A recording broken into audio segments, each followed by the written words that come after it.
या कुक्षि विवरे कृत्वा स्वयं रक्षति सर्वतः नमामि जननीं देवीं परां प्रकृतिरूपिणीं कृच्छ्रेण महता देव्या धारितोऽहं यदोदरे तत्प्रसादात् जगद्दृष्टं मातर्नित्यं नमोऽस्तुते पृथिव्या यानि तीर्थानि सागरादीनि सर्वतः वसन्ति यत्र तां नौमि मातरं भूतिहेतवे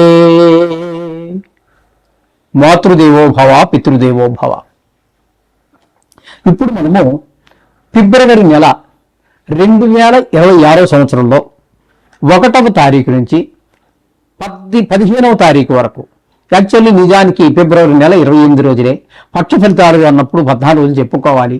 కానీ ఆ సాంప్రదాయం మిగతా 11 నెలల్లో ఉండదు, కొన్ని సంవత్సరాల్లో కూడా ఉండదు. కాబట్టి ఈ మనము 15 రోజులుగా పక్ష ఫలితాలుగా ద్వాదశ రాశుల వారికి ఏ ఫలితాలు ఏ విధంగా ఉంటాయో సశాస్త్రీయమైన పద్ధతిలో తెలుసుకునేటటువంటి ప్రయత్నం చేద్దాము.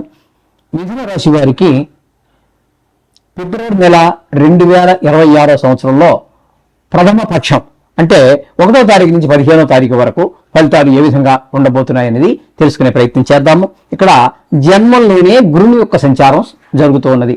జన్మంలో గురుని యొక్క సంచారం శుభ ఫలితములను ఇవ్వజాలదు. చెడు ఆలోచనలు, చెడు వైపు మనసు లాగటము, అలాగే భక్తి వైపు, మంచి మార్గం వైపు వెళ్ళకపోవటం లాంటి ఫలితాలన్నీ కూడా గురు జన్మంలో ఉన్నప్పుడు గోచార రీత్యా మాత్రమే ఈ విధమైన ఫలితాలన్నీ ఇస్తూ ఉన్నారు. తదుపరి తృతీయంలో కేతువు చాలా మంచి ఫలితాలను ఇవ్వబోతూ ఉన్నారు. తృతీయంలో కేతువు చాలా మంచి ఫలితాలు ఇవ్వబోతున్నారు. అందరి యొక్క సహాయ సహకారాలు, తెలుసున్న వాళ్ళు, తెలియని వాళ్ళు, ఆఫీసులో, ఇంటి పక్కల, చుట్టుపక్కల, ఆ విధంగా అనేక మంది మనం ఆశించిన రీతిలో కొన్ని సందర్భాల్లో మాట సహాయం, వాచ మాట సహాయం, మనస్ఫూర్తిగా మనసుకు సంబంధించినటువంటి విషయాల్లో వాచ కర్మణ ఏదైనా ధనం అవసరమైంది, ఏదో ఒక వస్తువు ఏదో వాళ్ళ ఇంట్లో మనకు కావాలి, తీసుకొచ్చిస్తారు. అలాగే తెలిసిన వాళ్ళు, తెలియని వాళ్ళు కూడా మనకి సహాయ సహకారాలు అందించేటటువంటి ఒక మంచి సహకారం అందుతుంది. తద్వారా మనకి ఒక మన స్థైర్యం ఏర్పడుతూ ఉంటుంది. ఈ విధంగా ఉంటుంది తృతీయ స్థానంలో కేతు యొక్క సంచారం. ఇకపోతే 8వ స్థానంలో 4 గ్రహాల యొక్క సంచారం జరుగుతోంది. ఇక్కడ ఏంటి అంటే బుధుడు, కుజుడు, రవి, శుక్రుడు వీళ్ళు కొద్ది రోజులు ఉండి ఇక్కడ తదుపరి ఈ 4 గ్రహాలు, 4లో 2 గ్రహాలు మళ్ళీ సంక్రమణం చెంది మీకు 9వ స్థానంలో 9వ స్థానంలోకి వెళతాయి. అక్కడ ఆల్రెడీ అక్కడ మనకి రాహుగ్రహం మొదటి నుంచి ఉన్నది. సంక్రమణ సంగతి ఇప్పుడే లేదు కాబట్టి ఈ విధమైన 3 గ్రహాలు ఇక్కడ మనకి 9వ స్థానంలో ఉన్నాయి. వాటి ఫలితాలు 8వ స్థానంలో ఉన్నప్పుడు ఏ విధమైన ఫలితాలు ఇస్తాయి, 9వ స్థానంలోకి వెళ్ళేకి ఏ విధమైన ఫలితాలు ఇస్తాయి అనేటువంటి మనం తెలుసుకునే ప్రయత్నం చేద్దాము. ఇక్కడ శుక్రుడిని తీసుకున్నట్టయితే ఇక్కడ 8వ స్థానంలో 4 రోజుల పాటు సంచారం చేస్తూ ఉన్నారు.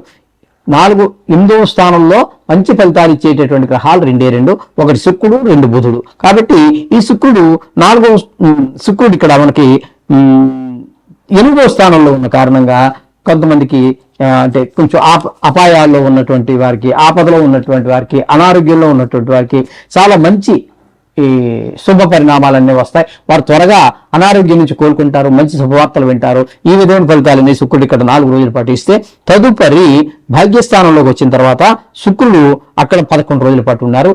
ఆ దశమ స్థానంలో కూడా ఆయన వృత్తిపరమైనటువంటి శుభ ఫలితాలు అన్ని వింటారు. మీరు ప్రమోషన్ రావటమో, లేకపోతే అధికంగా ఆదాయాలు రావటమో, లేదా అరియర్స్ రావటమో, లేదా ప్రమోషన్ రావటమో, ఇట్లా ఏదో ఒక రకమైనటువంటి ఏమీ లేదు, మీ బాస్ మిమ్మల్ని మెచ్చుకున్నారండి, ఎప్పుడు చికాగ్గా ఉండేటటువంటి ఒక మీ పై అధికారి ఎవరైతే ఉన్నారో ఆయన కూడా మెచ్చుకున్నారు. అది చాలు, మనకి ఎంత తృప్తి పడిపోతూ ఉంటాం మనం అంతా కదా, అల్ప సంతోషం కదండి. అందుచేత ఈ శుక్రుడు పూర్తిగా 15 రోజులు మీకు అనుకూలురే. తదుపరి రవిని కనుక మనం తీసుకున్నట్టయితే 8వ స్థానంలో ఆయన 12 రోజుల పాటు సంచారం చేస్తూ ఉన్నారు.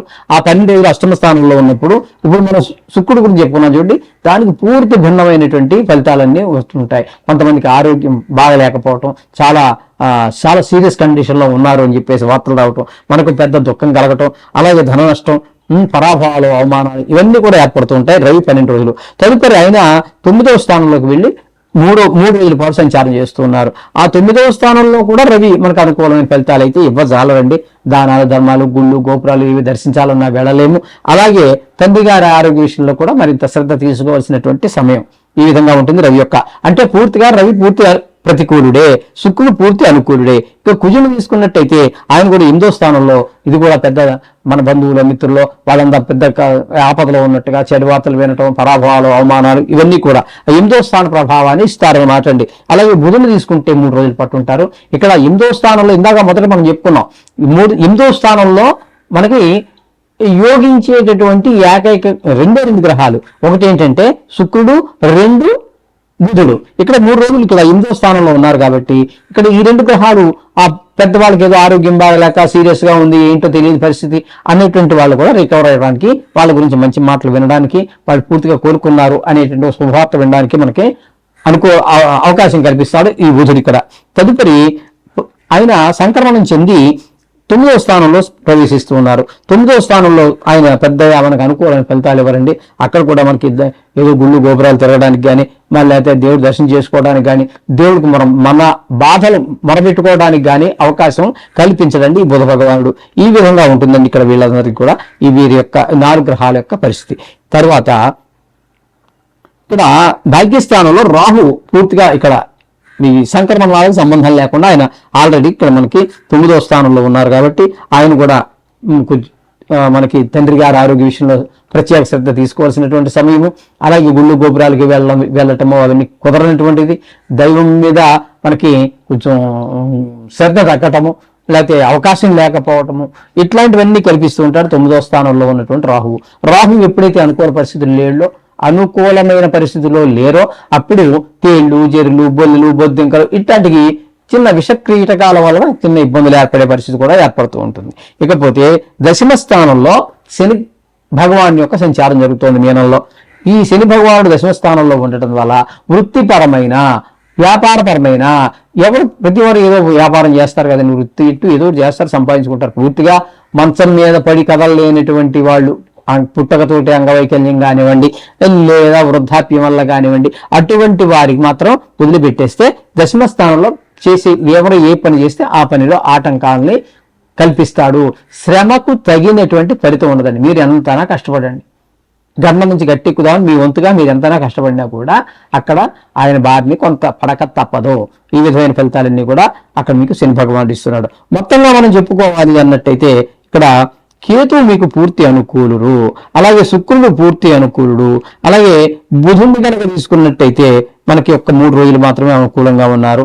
అలాగే ఇక ఏ గ్రహము కూడా మిగతా ఏవి అనుకూలత లేదు. ఒక కేతువు, శుక్రుడు పూర్తిగా చెప్పుకుందాం, ఈ 2 గ్రహాలు అనుకూలత ఉన్నది. కాబట్టి వీరు కొంచెం జాగ్రత్తగా డబ్బులు ఖర్చు పెట్టేటప్పుడు, మాట్లాడేటప్పుడు కొంచెం జాగ్రత్తగా ఉండటం అనేది సూచన. ఈ విధంగా ఉండటం మంచిదే. మనం ప్రతిసారి చెప్పుకుంటున్నట్టుగా నవగ్రహాలను పూజించండి. అలాగే 15వ తారీఖున వచ్చేటటువంటి మహాశివరాత్రి కూడా మీకు నవగ్రహ దోషాలే కాదు సమస్త దోషాలని కూడా పోగొట్టగలిగినటువంటి మహాశివరాత్రి పర్వదినం. దాన్ని ఆచరించి సర్వశుభాలు పొందండి. శోభం భూయాత్.